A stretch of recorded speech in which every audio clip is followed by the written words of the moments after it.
Et pour tenter de comprendre la portée et l'importance de cet accord, le témoignage maintenant d'un observateur avisé de la République islamique d'Iran. Bonsoir Ahmad Salamatian. Bonsoir. Merci d'être avec nous. Vous avez été secrétaire d'État iranien aux Affaires étrangères. C'était au tout début de la République islamique d'Iran en 1979. Vous avez par la suite un conseiller et un proche, un compagnon de route du premier président de la République islamique d'Iran, Abol Hassan Bani Sadr.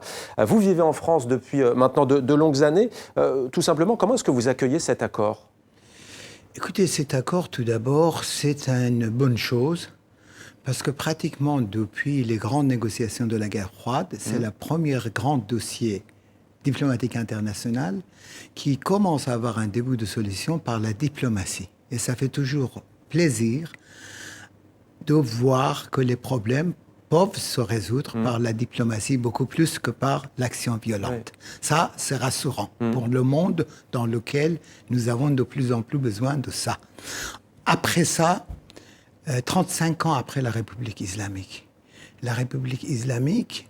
qui est issue d'une révolution religieuse, idéologique, presque à la limite de totalitaire, commence à balbutiner de certaine manière sa thermidor.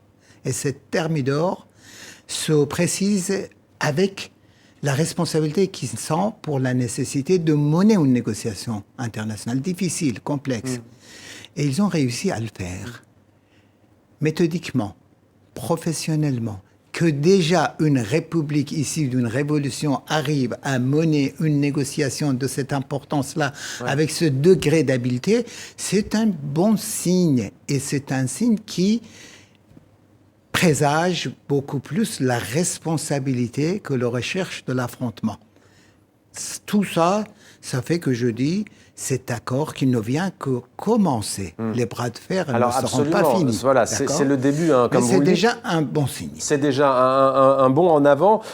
Pour autant, d'ailleurs, peut-être une nuance, on vient de l'entendre, les deux parties ont visiblement une interprétation différente de l'accord. Vous qui êtes un diplomate aguerri, bien entendu, ça ne vous surprend pas, mais en Iran, par exemple, le gouvernement iranien se voit comme une puissance nucléaire.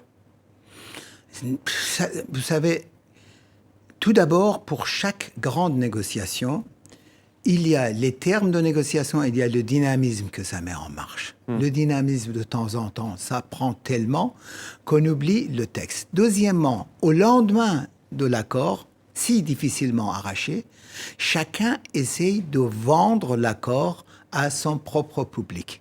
Dans les déclarations aussi bien du président Obama que de M. Rouhani, aujourd'hui, j'ai senti beaucoup plus opération vers les alliés et l'opinion intérieure. C'était essayer d'embellir beaucoup plus l'accord qu'ils ont fait que la réalité. La réalité de l'accord, c'est que quand même, c'est plus de 100 pages de détails concernant un complexe avec le partenariat de l'Agence internationale de l'énergie nucléaire, avec Communauté européenne, Conseil de sécurité, tout ça. Donc il y a suffisamment de garanties qui sont prises et le plus important, c'est l'opinion publique mondiale et intérieure, de la sorte qu'à mon avis, même pour les différences d'interprétation, ils sont obligés de s'adapter à l'exigence de l'accord qu'ils ont signé. Et de respecter les engagements.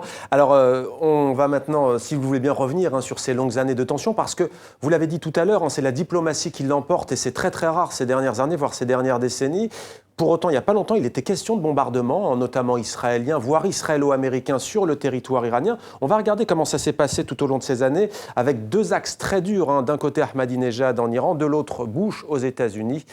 Le récit de Demet Korkmaz. Natanz, le site caché d'enrichissement d'uranium de l'Iran. La révélation de son existence en août 2002 conduit à un long bras de fer entre Washington et Téhéran. À l'époque, George W. Bush est au pouvoir. C'est l'ère de l'axe du mal post-11 septembre.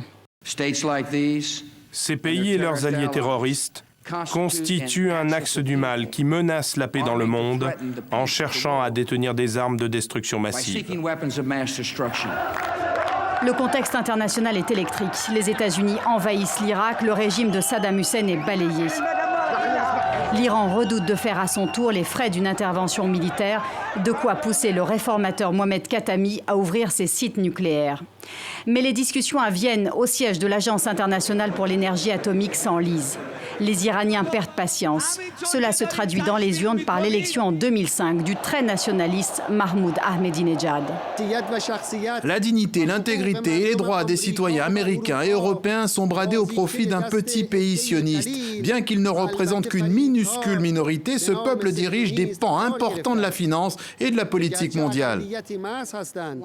Face à ces violentes diatribes, l'ONU adopte l'année suivante les premières sanctions contre l'Iran. La rupture est consommée. Il faudra attendre l'arrivée de Barack Obama à la Maison-Blanche en 2009 pour que la donne change de nouveau.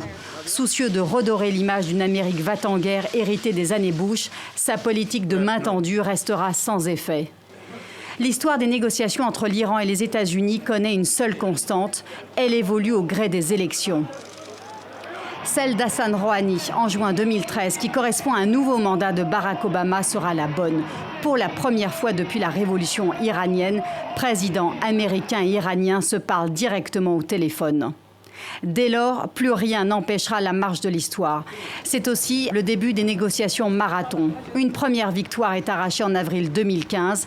L'Iran accepte un programme nucléaire à usage strictement civil en échange de la levée des sanctions économiques qui étouffent son pays depuis si longtemps. Ahmad Salamatian est notre invité. On revient de loin, très loin. Vous qui avez été secrétaire d'État aux Affaires étrangères en Iran, qu'est-ce qui a été le déclic? Qu'est-ce qui a changé la donne? Dans votre reportage, il disait que les élections, je suis pas 100% d'accord. Au fond, dans un monde qui a l'air débridé, qui va dans tous les sens, ouais, c'est la formation de l'opinion publique, de suffrage universel, qui a plus d'influence, qu'on le veuille ou non, sur les décideurs. À l'époque de Bush, les États-Unis d'Amérique se croyaient tout permis. Ils sont partis vers les guerres. L'Irak, l'Afghanistan, 13 années après, on voit le champ de ruines. En Iran, à la fin de Khatami, où les réformateurs échouaient, Ahmadinejad, avec un populisme, il est venu, il était outrancier. C'est le radicalisme qui s'affrontait. Mais Ahmadinejad a laissé un héritage sur l'économie iranienne et la société iranienne qui est plus dur que l'héritage de Bush sur la scène internationale pour les États-Unis. Et en 2013, il y a eu de nouveau une élection. En Iran, les élections sont contrôlées indiscutablement. Mais il y a une certaine forme de compétition que le pouvoir islamique, dans son pluralisme, accepte. Dans cette compétition, le débat s'est posé. Qu'est-ce qui vaut le corps électoral? Le corps électoral s'est déclaré clairement qu'il voudrait mettre fin à la crise nucléaire par la voie diplomatique. Rouhani a surfé là-dessus et la rencontre entre Obama, issu d'un électorat américain, donc je ne reviens pas, et de Rouhani, d'un électorat iranien avec ses particularités, a fait qu'encore une fois, on avoue qu'en fin de compte, les opinions publiques et les suffrages, malgré les carcans qu'on leur impose par-ci, par-là, ce sont les meilleures solutions des grandes crises internationales. Alors un déclic venu de l'intérieur, notamment, nous dites-vous, Ahmad Salamatian, mais c'est aussi Slimane Zeguidour, notre éditorialiste qui nous a rejoint. Une question géostratégique. En quoi, selon vous, on assiste aujourd'hui à un tournant dans les relations internationales et en particulier de la région? Eh bien, ça vient du fait que, d'abord, malgré cette brouille de 35 ans entre l'Iran et les États-Unis, il y a toujours eu aux États-Unis une école pro-iranienne disant que, quelle que soit l'antipathie qu'inspire le régime, l'Iran est un môle stabilisateur. C'est un pays de 80 millions d'habitants et qu'entre Ankara, capitale de la Turquie, et Delhi, capitale de l'Inde, il n'y a qu'un État-nation sur lequel stratégiquement on peut s'appuyer pour le stabiliser. Et il y a un paradigme anglo-saxon quand on voit sur la carte, qui remonte aux années 50. C'est qu'autour d'un monde arabe très riche en pétrole et en gaz, mais très instable et secoué par les revendications nationalistes, il fallait un triangle de pays. Au sud de l'Égypte, l'Éthiopie, qui est un pays africain, mais pas musulman. À l'est, l'Iran, qui est un pays musulman, mais pas sunnite. Et au nord, la Turquie, qui est un pays sunnite, mais pas arabe. Et ces trois pays, d'une certaine manière, flangarde le monde arabe peuvent le stabiliser ou le déstabiliser. Regardez rien qu'au niveau des fleuves, comment les deux fleuves qui viennent de Turquie et le Nil qui vient d'Éthiopie. Donc le retour de l'Iran en grâce, et vous allez voir comment les rapports avec l'Amérique, s'il n'y a pas de déstabilisation, vont s'approfondir, au point que d'ailleurs Obama a déclaré aujourd'hui face aux républicains qu'il utiliserait son droit de veto pour faire passer l'accord si jamais il voudrait le torpiller. Alors, Ahmad Salamatian, pendant des années, on a parlé de cet accord de manière géopolitique, technique, de centrifugeuse, de nucléaire donc. On a peu entendu la voix du peuple iranien qui souffrait à la fois des sanctions économiques et aussi d'une partie de responsabilité interne sur ce bilan économique très difficile. Il y a une crise terrible. Qu'est-ce que ça peut changer concrètement pour la population iranienne ? La population iranienne a senti, à raison ou à tort, que c'est la tension internationale qui donnait beaucoup plus de justificatifs à son pouvoir de le réprimer que la nature même de ce pouvoir. Et cette classe moyenne iranienne a montré qu'il a compris que la détente internationale, ça l'aiderait beaucoup plus pour établir un nouveau rapport de force. Oui. Et qu'on le veuille ou non, déjà, les premiers effets de l'accord, le discours d'aujourd'hui de M. Rouhani, la réaction de la rue à Téhéran à ce moment-là même, montre qu'il y a un nouveau rapport de force qui s'installe. Un Iran ouvert vers le monde, un Iran qui, sur le plan régional et international, sera responsable. Nécessairement, c'est un Iran qui serait obligé d'ouvrir le dialogue aussi avec ses opposants de l'intérieur.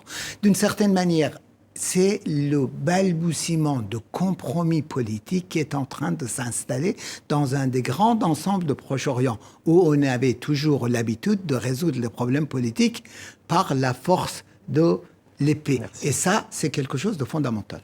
Merci beaucoup Ahmad Salamatian d'avoir répondu à nos questions. Merci pour cet éclairage. Accord donc unanimement salué dans le monde, si ce n'est, on l'a dit tout à l'heure, par Israël qui parle d'une erreur historique, mais aussi de l'Arabie Saoudite pour qui cela représente un véritable coup de massue. Voilà ce que l'on pouvait dire sur cette page consacrée à cet accord historique signé entre l'Iran et les grandes puissances, en particulier occidentales. Sachez que l'ambassadeur de la République islamique d'Iran en France réagira en exclusivité demain sur TV5 Monde dans 64 minutes. Le Monde en français, Ali Ahani, sera notre grand témoin.